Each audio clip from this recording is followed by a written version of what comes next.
Shalom, selamat malam Bapak Ibu Jemaat yang dikasihi oleh Tuhan. Bersyukur kembali kita boleh masuk di dalam persekutuan Komsel Berea pada malam hari ini. Ini adalah persekutuan di bulan Desember dan di dalam masa-masa ini kita bersama-sama menantikan tibanya hari Natal kelahiran Tuhan kita Yesus Kristus. Kiranya di dalam masa Advent ini kita sungguh-sungguh boleh mempersiapkan diri dalam menyambut kelahiran dan kehadiran Tuhan dan Juru Selamat kita dalam dunia. Saya mengajak kita semua untuk kita boleh bernyanyi, bersyukur, memuji Tuhan sebelum kita lebih lanjut masuk di dalam persekutuan Komsel Berea hari ini. Mari bersama kita pujikan pujian Hanya Bagi Yesus.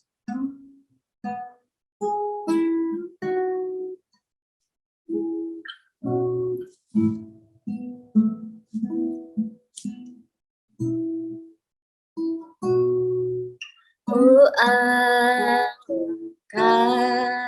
dalam kekayaan, hikmat dan pengetahuan Allah, sungguh tak terselidiki dan tak terselami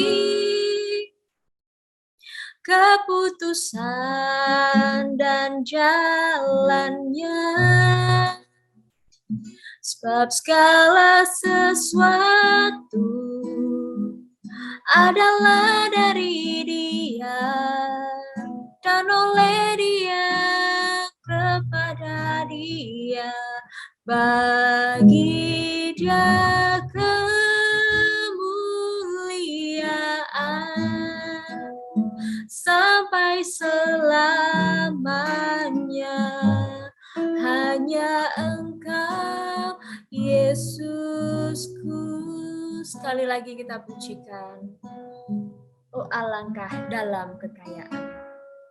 Oh, alangkah dalam kekayaan, hikmat dan pengetahuan Allah, sungguh tak terselidiki dan tak terselami keputusan dan jalannya, sebab segala sesuatu adalah dari Dia dan oleh Dia, kepada Dia, bagi Dia kemuliaan sampai selamanya. Hanya Engkau Yesusku. Sekali lagi katakan, sebab segala sesuatu adalah dari Dia dan oleh Dia, kepada Dia, bagi Dia kemuliaan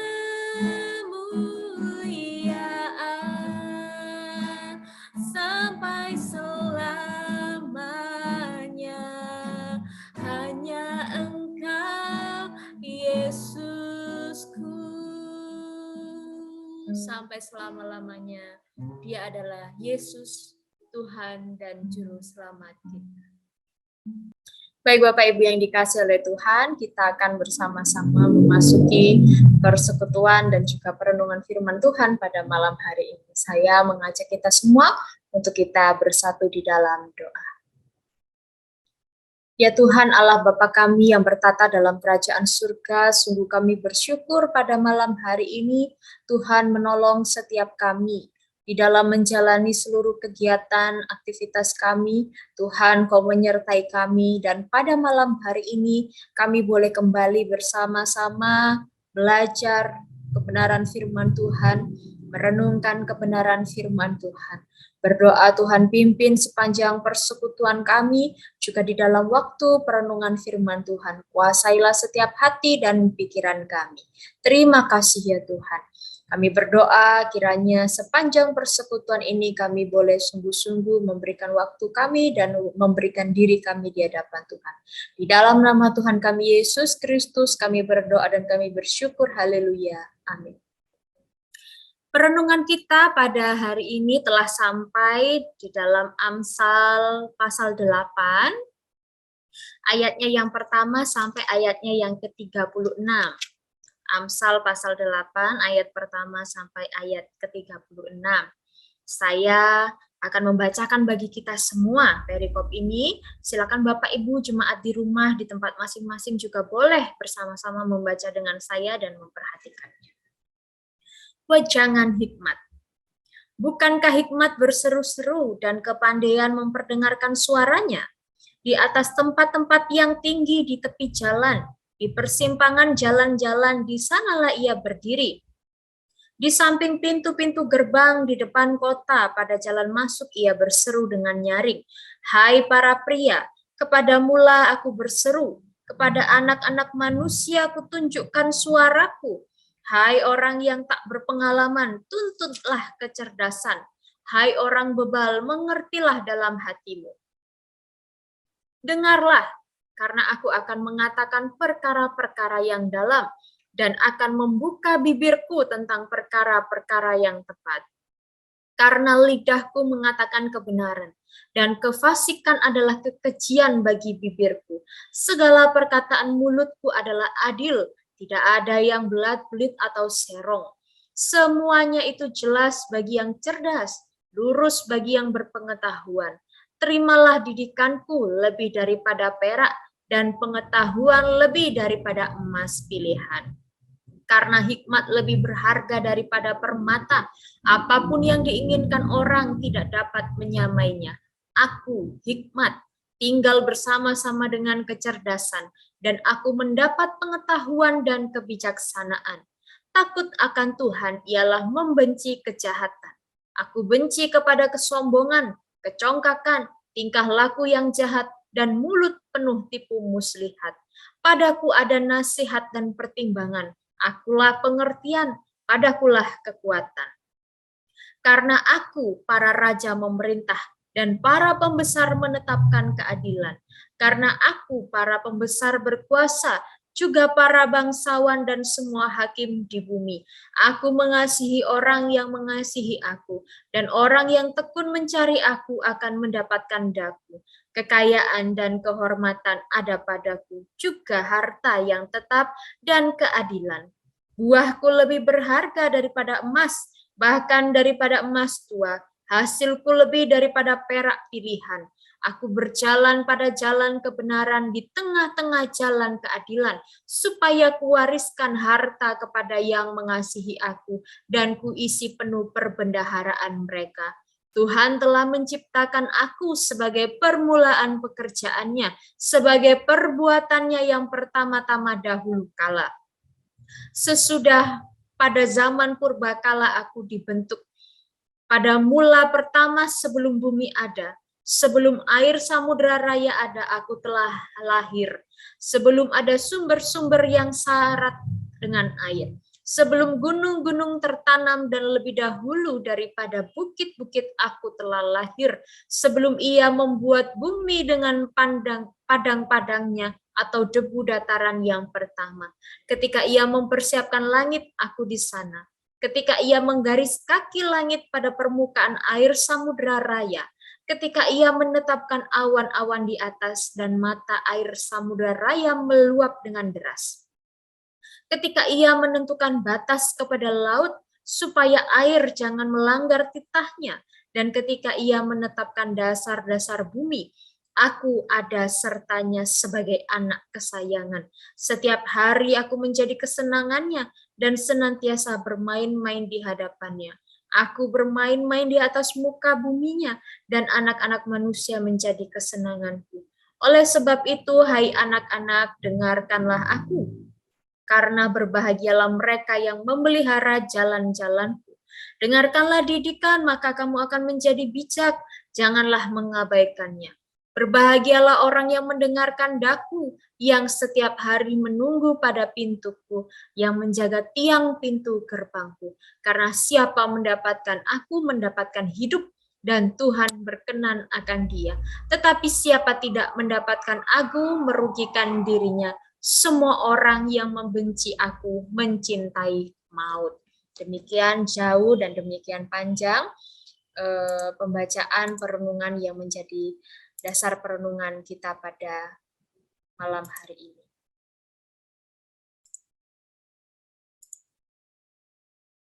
Ya, kita telah sampai di dalam Amsal pasal 8 ayat 1 sampai 36 seperti yang sudah kita baca tentang wejangan hikmat. Sebelum kita jauh masuk di dalam pembahasan kita pada malam hari ini, saya ingin menampilkan satu hal, yaitu beberapa pertanyaan yang diambil juga dari perikop ini. Ada beberapa pertanyaan di sana, Bapak Ibu jemaat bisa memperhatikannya. Ayat 1 sampai ayatnya yang ketiga, di manakah seseorang memperoleh hikmat?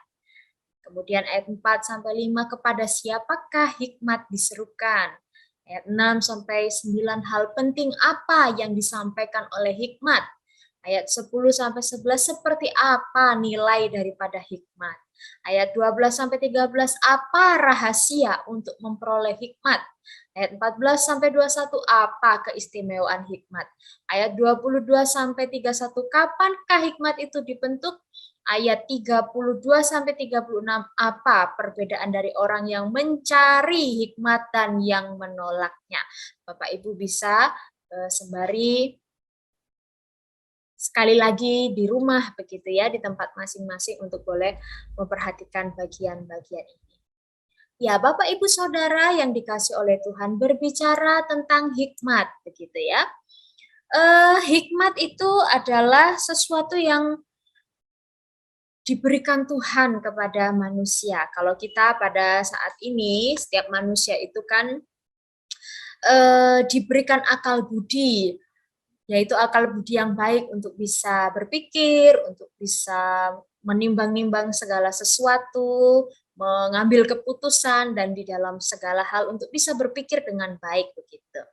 Nah, di sini penulis Amsal, yaitu Salomo bin Daud, itu menyampaikan bahwa hikmat itu adalah bagi semua orang, termasuk bagi keturunan dan juga bagi semua yang membaca kitab ini di dalam Amsal bagian pasalnya yang ke-8. Hikmat itu diberikan oleh Allah. Nah, di ayatnya yang ke-22 kita memperhatikan di sana ada kata Tuhan menciptakan aku, begitu ya. Aku siapa? Yaitu hikmat ya. Hikmat disebutkan aku begitu. Kata ini di dalam bahasa aslinya menggunakan kata kanah sebagai kata dasar, yaitu sebuah kata kerja yang memiliki arti membeli, memperoleh, memiliki begitu ya. Di mana Allah itu menjadi subjek utamanya.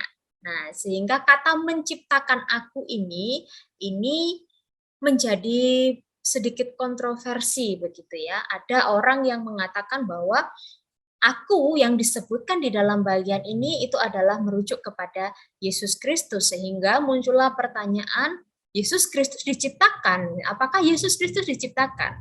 Nah, semua itu kita harus kembali kepada teks ini berbicara tentang apa dan merujuk kemana. Nah, di dalam bagian ini, hikmat yang dimaksudkan, yang dipakai dengan kata aku di sana, itu memakai kata kana, gitu ya, yang artinya tadi membeli, memperoleh, memiliki dengan Allah sebagai subjeknya, sehingga jika diartikan, artinya di sini adalah lebih tepat menggunakan kata dia memiliki aku, Allah memiliki aku, begitu ya, Allah memiliki aku, yaitu hikmat itu tadi begitu. Nah, hikmat itu sendiri menggunakan kata hokmah. kata hokmah, ya, yang berarti hikmat. Nah, di dalam penjelasannya ini menggunakan sebagai kata benda feminim yang artinya itu kebijaksanaan, keterampilan, pengalaman, kelihayan, begitu ya. Nah, ini adalah salah satu kata dari hikmat yang terkandung dari hikmat yang ada di dalam kitab Amsal, yang juga ada di dalam kitab Pengkhotbah, di dalam Ayub, atau bahkan juga di dalam literatur Perjanjian Lama lainnya yang menggunakan kata hikmat, hokmah ini. Dan disinilah yang menjadi perhatian kita bahwa kata hokmah ini berbeda dengan kata logos, atau kalau dalam bahasa Ibrani dafar, begitu ya. Ini bukan menunjukkan kepada logos, kepada firman sejati, kepada Yesus Kristus, bukan, karena Yesus Kristus tidak diciptakan, begitu ya. Tetapi di sini menggunakan kata hikmat, hokmah, yang dimana pribadi Allah itu memiliki satu kesatuan, saling berhubungan baik, baik itu hikmat, pikiran, perasaan, atau pengetahuan, dan seterusnya, begitu ya. Lebih jelasnya, itu juga disampaikan di dalam 1 Korintus pasal 2 ayat 11 dan di dalam Roma 11 ayat 33 sampai 34. Di dalam 1 Korintus pasal 2 ayat 11 menyampaikan, siapa gerangan di antara manusia yang tahu apa yang terdapat di dalam diri manusia selain roh manusia sendiri yang ada di dalam dia. Demikian pula lah tidak ada yang tahu apa yang terdapat di dalam diri Allah selain roh Allah. Di dalam Roma disampaikan, oh alangkah dalamnya kekayaan, hikmat, dan pengetahuan Allah. Sungguh tak terselidiki keputusan-keputusannya dan sungguh tak terselami jalan-jalannya. Sebab siapakah yang mengetahui pikiran Tuhan atau siapakah yang pernah menjadi penasehatnya? Bapak, Ibu, Saudara yang dikasihi oleh Tuhan, Tuhan Allah itu sempurna di dalam segala hal. Bukan hanya hikmatnya saja, tetapi juga di dalam segala rencana dan di dalam segala rancangannya, begitu ya. Tetapi manusia itu pada awal mulanya tidak mengenal hikmat Allah. Manusia lebih condong kepada pengertiannya sendiri. Manusia lebih condong kepada hikmat dunia dan kebodohan dan dosa. Oleh karena itulah, Tuhan Allah menyatakan dirinya dalam cara yang luar biasa. Kalau di dalam Perjanjian Lama, ketika mengingat kisah di mana Allah memperkenalkan diri kepada Musa, begitu ya, atau kepada hamba-hamba Tuhan yang dikenan di hadapan Allah, Allah itu menyampaikan dan memperkenalkan dirinya, begitu ya. Akulah Allah Abraham, Allah Ishak, Allah Yakub, Allah nenek moyangmu. Begitu. Tetapi di dalam Perjanjian Baru, Allah menyatakan dan memperkenalkan dirinya melalui pribadi Yesus Kristus. Firman yang sejati, Injil yang sejati. Tetapi apa yang kita dapati, apa yang kita lihat dari respon manusia, begitu ya? Menurut orang-orang dunia, menurut manusia-manusia duniawi yang menolak Yesus, Yesus Kristus itu adalah sebuah kebodohan atau sebuah hal yang tidak masuk akal, begitu, sehingga mereka tidak mau menyebutkan tentang salib Yesus karena bagi mereka itu adalah hal yang tabu. Ketika seseorang mati di atas salib, itu adalah sebuah penghukuman bagi orang-orang yang terkutuk. Tetapi bagi orang yang percaya itu adalah suatu kebanggaan karena Allah menunjukkan kasih-Nya untuk mendamaikan manusia. Sehingga sampai di sini, Bapak Ibu yang dikasihi oleh Tuhan, apa rahasia untuk memperoleh hikmat seperti yang disampaikan oleh penulis Amsal? Rahasianya sudah jelas, sudah pasti, begitu ya. Dituliskan di ayat yang ke-13, juga diulang kembali di dalam pasal yang ke-9 ayat 10. Yaitu rahasianya adalah takut akan Tuhan. Takut akan Tuhan. Di dalam bagian ini disebutkan yaitu takut akan Tuhan ialah membenci kejahatan. Aku benci kepada kesombongan, kecongkakan, tingkah laku yang jahat, dan mulut penuh tipu muslihat. Karena hikmat Allah sendiri itu adalah murni, yang menuntun dan mengajarkan kebenaran dan kekudusan hidup. Membenci kejahatan artinya menjauhkan diri kita dari perbuatan-perbuatan jahat, dari dosa, yang tentunya hal itu tidak berkenan di hadapan Tuhan. Kejahatan diantaranya seperti yang disebutkan dalam bagian ini, ada kecongkakan, ada kesombongan, kelakuan jahat, mulut yang penuh tipu muslihat, suka menipu, atau bahkan juga suka ngomongin sesamanya, tetapi menggosipkan yang jahat-jahat begitu. Dan di mana semua hal ini menimbulkan yang namanya kekacauan, bahkan juga menimbulkan kebencian, bahkan kehancuran di dalam keluarga, di dalam relasi bersama dengan sesama, dan bahkan juga menghancurkan diri sendiri. Sehingga ditekankan di ayatnya yang ke-33, dengarkanlah didikan, maka kamu akan menjadi bijak, janganlah mengabaikannya. Bapak, Ibu, Saudara yang dikasihi oleh Tuhan, di tengah situasi dan kondisi kita yang ada pada saat ini, begitu, kondisi yang dimana tidak menentu, sebagai umat Tuhan, kita diingatkan untuk tidak terhanyut dan tidak terbawa oleh arus dunia.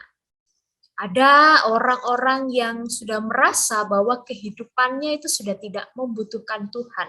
Karena apa? Dia merasa bahwa segala sesuatu bisa dia miliki.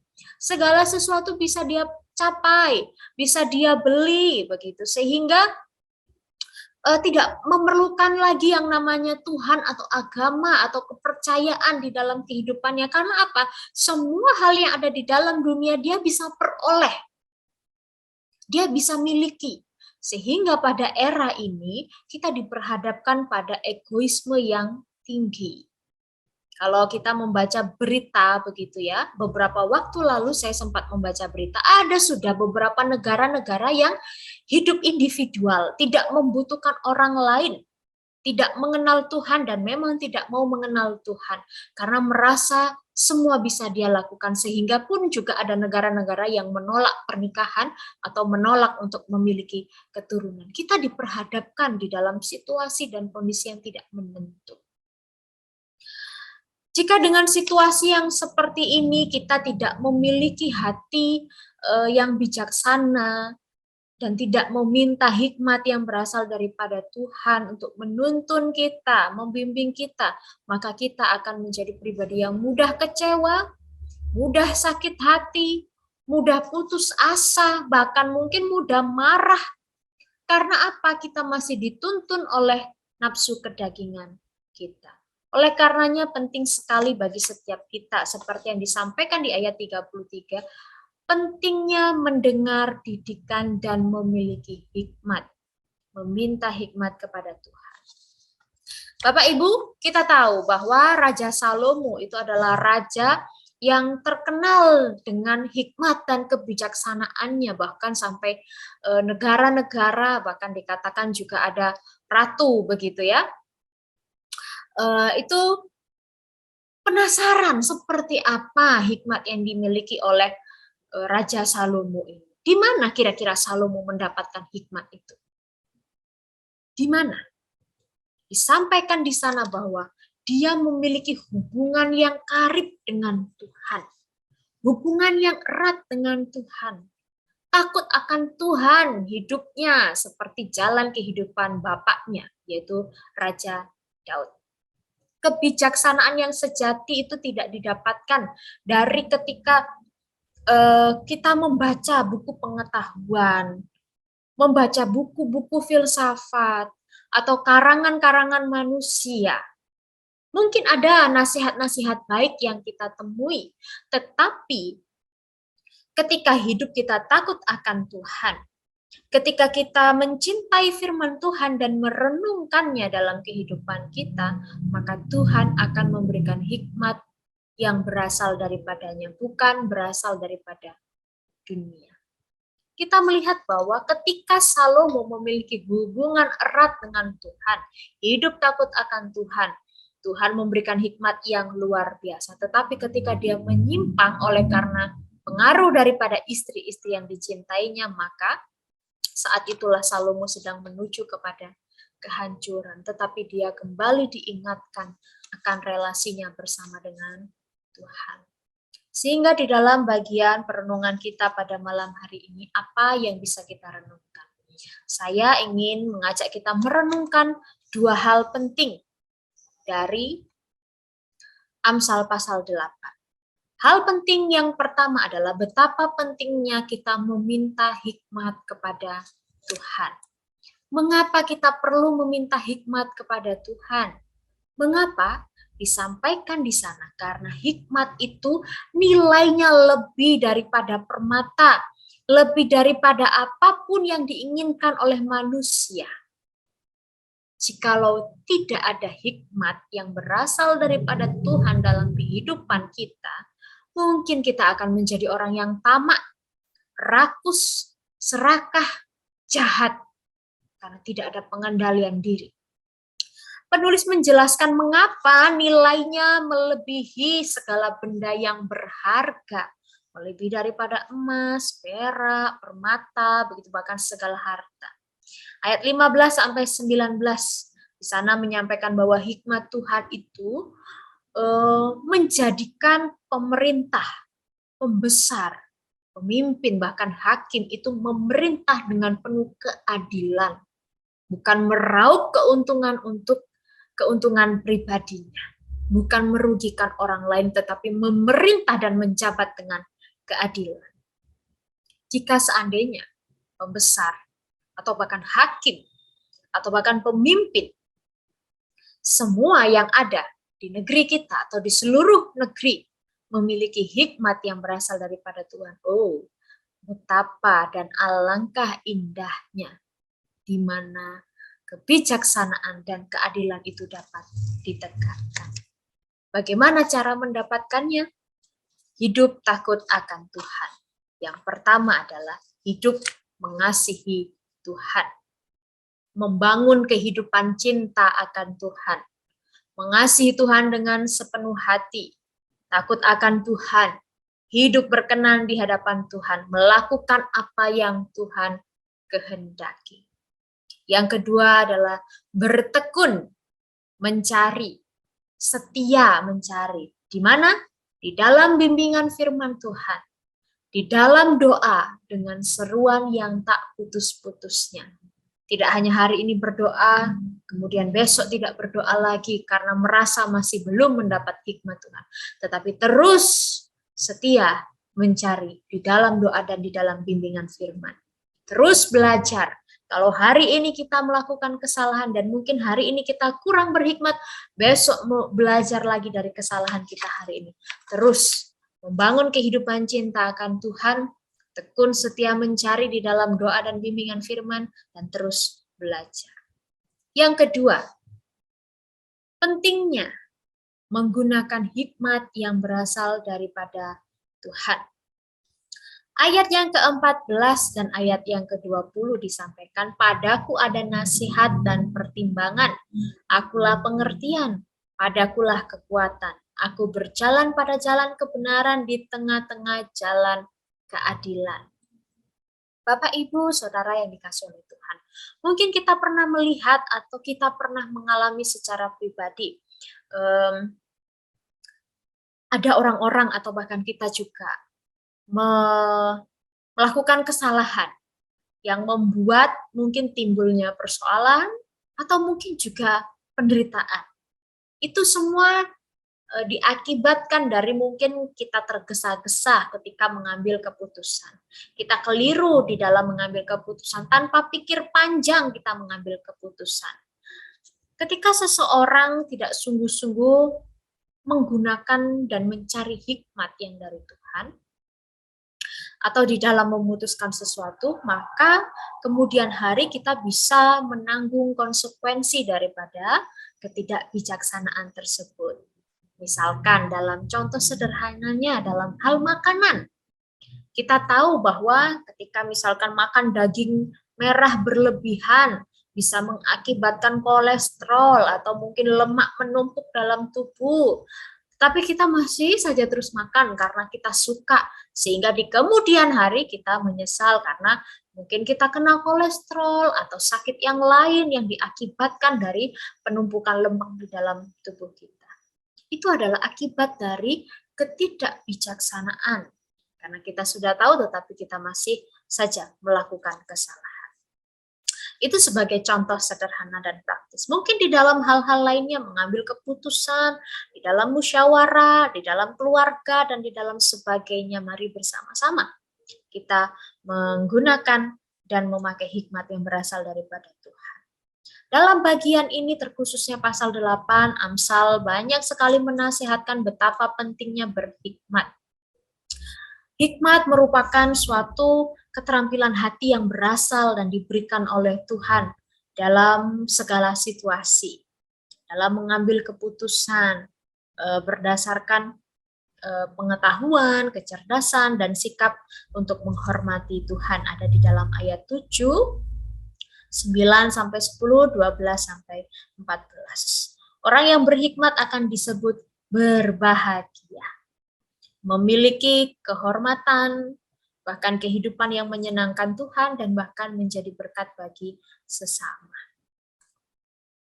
Bapak Ibu yang dikasih oleh Tuhan, sampai di sini kita belajar bagaimana pentingnya hikmat Tuhan di dalam kehidupan kita.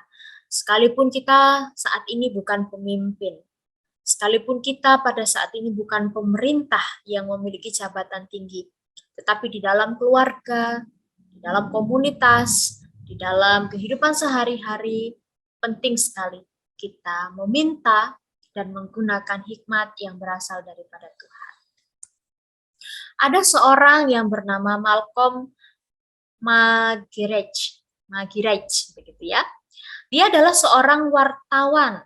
Nah, pada usia dan ulang tahun yang ke-75 tahun, dia memberikan 25 hasil pengamatan tentang kehidupan selama 75 tahunnya. Salah satu hasilnya mengatakan demikian, saya tidak pernah bertemu seorang kaya yang bahagia. Tetapi juga sangat jarang saya bertemu orang miskin yang tidak ingin menjadi kaya. Kita diingatkan tentang bagaimana ketika Tuhan Allah bertanya kepada Salomo, begitu ya, tentang apa yang ia inginkan, apa yang ia minta daripada Tuhan. Kemudian Salomo menjawab bahwa dia meminta hikmat dan pengertian daripada Tuhan. Oleh karena dia meminta hikmat dan pengertian, maka Tuhan memberikannya dan menambah-nambahkan berkat di dalam kehidupan Salomo.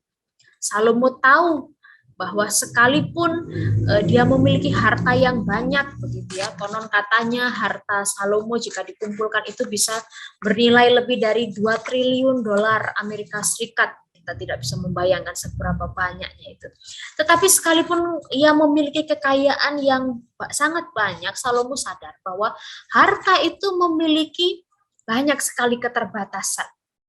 Di dalam 2 Tawarikh 1 ayat 7 sampai 12, Bapak Ibu bisa melihatnya di sana. Oleh karena itu ia menuliskan bahwa tentang berbagai nasihat, salah satunya adalah wejangan hikmat ini kepada seluruh pembaca kita. Harta memiliki keterbatasan, memiliki banyak sekali kekurangan, dan harta itu bisa hilang. Tetapi harta yang sejati, yaitu hikmat kebijaksanaan yang berasal daripada Tuhan, itu yang akan menuntun seseorang kepada kehidupan yang berbahagia dan kehidupan yang diberkati oleh Tuhan. Mari bersama kita terus berdoa supaya Tuhan memberikan hikmat, pengertian, dan kebijaksanaan di dalam kehidupan setiap kita. Dan mari terus berjuang dalam kehidupan ini untuk menggunakan hikmat yang berasal daripada Tuhan dalam seluruh aspek kehidupan kita. Kiranya firman Tuhan pada malam hari ini boleh memberkati kita semua. Mari kita berdoa.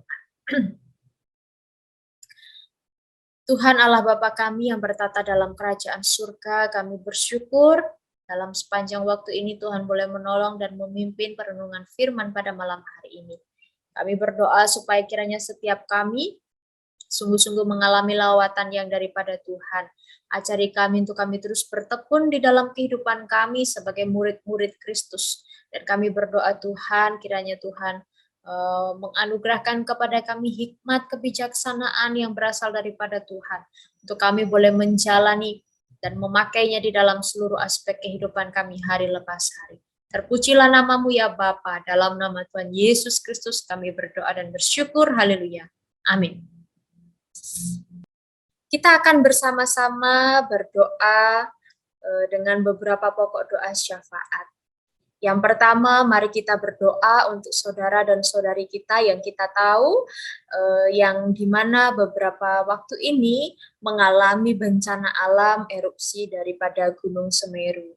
Mari bersama kita berdoa bagi setiap keluarga, mungkin ada saudara-saudara kita, rekan-rekan kita yang ada di sana.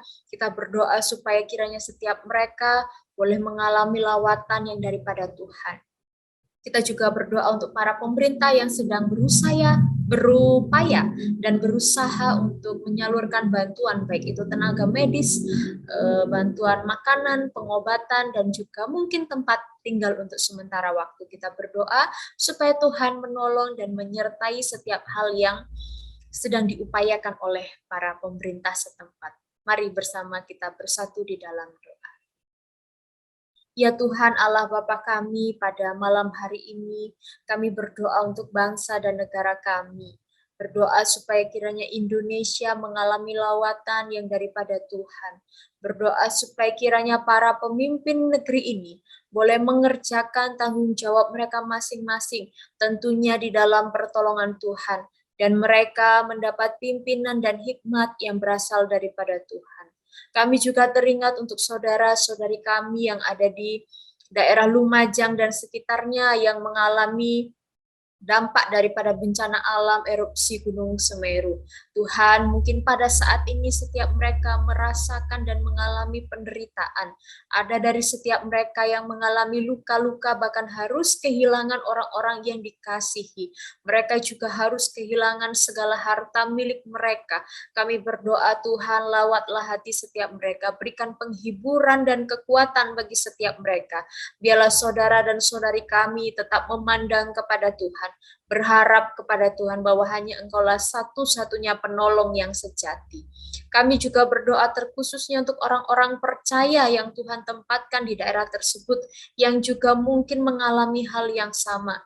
Kami berdoa Tuhan, supaya kiranya saudara-saudari seiman kami tetap terus berpengharapan di dalam Tuhan. Dan biarlah mereka terus memandang akan Engkau, sehingga sekalipun penderitaan, kesukaran, bahkan bencana alam yang harus mereka hadapi itu tidak memisahkan setiap mereka daripada kasih-Mu. Kami berdoa untuk para pemerintah setempat yang mengerahkan segala daya dan upaya untuk menolong, bahkan juga untuk memberikan pelayanan, baik itu kesehatan, baik itu berupa makanan, obat-obatan, dan lain sebagainya. Tuhan berkati, Tuhan pakai setiap mereka. Kami juga berdoa untuk setiap kami, jadikanlah kami saluran berkat bagi mereka, perpanjangan tangan Tuhan, yang boleh menyalurkan perhatian kami, perhatian kepada orang-orang yang membutuhkan, bahkan juga di dalam doa-doa kami, bahkan di dalam aksi kami untuk menolong setiap mereka. Terima kasih Tuhan, terima kasih. Menyerahkan untuk saudara-saudara kami yang mengalami bencana alam, yang mungkin bukan hanya di Lumajang, tetapi yang juga ada di beberapa tempat, baik itu yang mengalami status siaga, yang mengalami dampak daripada banjir, atau bahkan saudara-saudara kami yang juga masih pada saat ini masih terinfeksi oleh COVID-19. Kami berdoa Tuhan kuatkan setiap mereka, Tuhan pulihkan setiap mereka. Kiranya setiap mereka juga terus mengingat akan Tuhan. Terima kasih Bapa, terpujilah Engkau, dalam nama Tuhan Yesus kami berdoa. Amin. Selanjutnya mari kita berdoa untuk persiapan menjelang Nataru, Natal dan Tahun Baru, sekalipun PPKM level 3 dibatalkan untuk diterapkan, tapi kita juga terus berdoa supaya kiranya setiap kita tetap mampu bisa menjaga diri, mematuhi setiap peraturan dan ketetapan yang disampaikan oleh pemerintah-pemerintah setempat. Mari kita terus menjadi warga Indonesia yang taat akan pemerintah dan juga taat akan Tuhan. Kita berdoa juga untuk persiapan gereja kita dan juga gereja-gereja lain yang juga sedang mempersiapkan ibadah Natal. Kiranya di dalam ibadah Natal dan juga ibadah Tahun Baru, Tuhan melindungi, Tuhan memberkati sehingga jalannya ibadah dapat berjalan dengan baik. Mari kita bersatu di dalam doa. Tuhan Allah Bapa kami, saat ini kami juga berdoa untuk persiapan ibadah Natal dan juga ibadah Tahun Baru yang akan dilaksanakan di GKKAI Sidoarjo atau bahkan juga di seluruh gereja yang ada di Indonesia. Tuhan berkati setiap hamba-hamba Tuhan, para diaken, para jemaat, di dalam mempersiapkan pribadi, di dalam mempersiapkan pelayanan, bahkan di dalam mempersiapkan peribadahan, supaya peribadahan dapat berjalan dengan baik dan dijauhkan dari setiap hal-hal yang tidak diinginkan. Tuhan, hindarkan kami daripada orang-orang yang memiliki rencana jahat atau orang-orang yang tidak bertanggung jawab. Kami juga berdoa terkhususnya supaya kiranya ibadah ini boleh sungguh-sungguh dihayati di dalam hati setiap jemaat-Mu, bukan hanya sebagai rutinitas tahunan, tetapi bagaimana kami sungguh-sungguh memiliki kerinduan datang beribadah, bersekutu bersama dengan keluarga kami di dalam Tuhan. Bahkan terkhususnya di dalam momen menyambut Natal ini, kami sungguh-sungguh mempersiapkan diri, menyediakan ruang di dalam hati kami sungguh-sungguh hanya untuk Tuhan hadir di dalam kehidupan kami. Terima kasih Bapak, berkati juga untuk para hamba Tuhan, untuk para diaken, bahkan juga aktivis gereja yang akan mengambil bagian di dalam pelayanan. Tuhan memberkati pelayanan setiap kami. Di dalam nama Tuhan kami Yesus Kristus kami berdoa. Amin. Selanjutnya kita akan berdoa untuk jemaat Tuhan. Nah, tadi siang kita mendapat kabar bahwa keluarga Bapak Pipin mengalami duka cita karena sang mama terkasih yaitu Ibu Eti telah dipanggil Tuhan. Kita berdoa supaya kiranya keluarga Bapak Pipin mengalami lawatan dari Tuhan, menerima penghiburan dan kekuatan dan terus berpengharapan dan percaya bahwa sang mama terkasih telah berkumpul bersama dengan Bapa di surga. Mari kita bersatu dalam doa.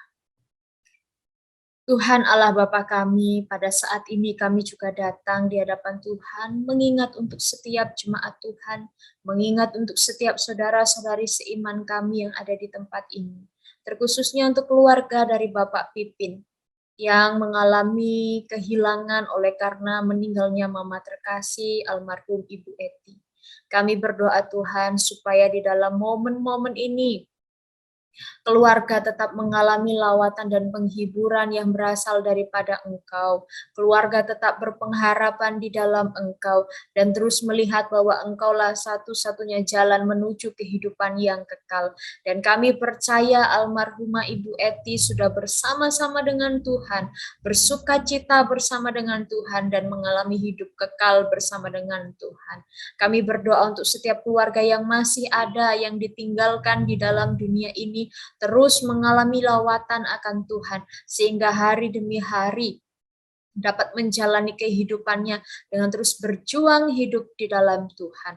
Berkati juga untuk setiap jemaat Tuhan yang mungkin mengalami pergumulan di dalam kehidupannya secara ekonomi, dalam kesehatan, atau di dalam persoalan masing-masing. Tuhan tolonglah setiap kami. Biarkanlah setiap kami terus memandang akan Tuhan dan percaya akan datangnya pertolongan Tuhan tepat pada saatnya. Ajari kami untuk kami terus setia berpengharapan dan berpegang teguh di dalam Engkau.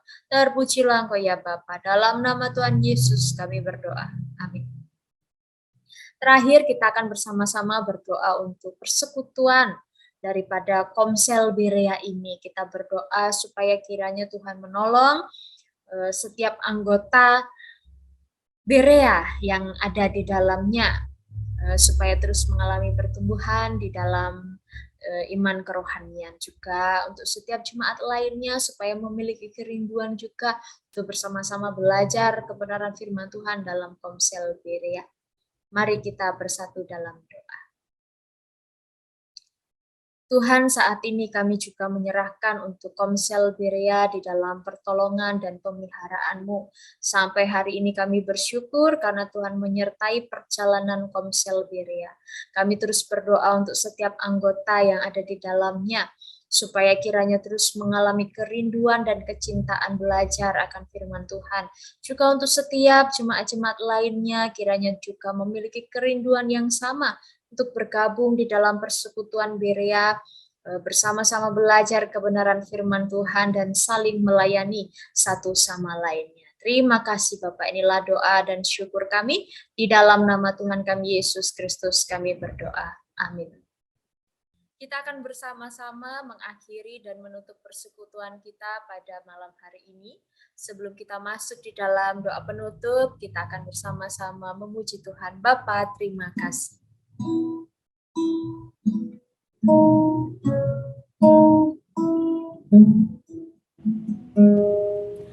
Bapa, terima kasih. Bapa, terima kasih. Bapa, di dalam surga puji, terima kasih. Amin.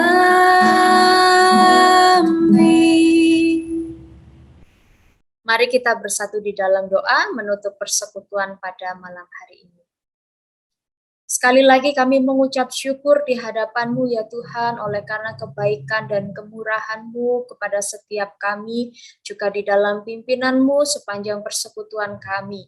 Kami sebentar lagi akan berpisah kembali di dalam aktivitas kami, di dalam kehidupan kami. Kiranya penyertaan Tuhan senantiasa ada bagi kami, menuntun kami dalam setiap langkah kami. Terpujilah Engkau.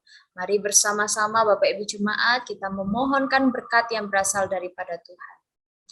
Kiranya kasih karunia dan damai sejahtera dari Allah Bapa kita dan dari Tuhan kita Yesus Kristus, kekuatan dan persekutuan kita di dalam Allah Roh Kudus, kiranya memberkati kita mulai dari saat ini sampai selama-lamanya. Amin. Tuhan Yesus memberkati kita semua.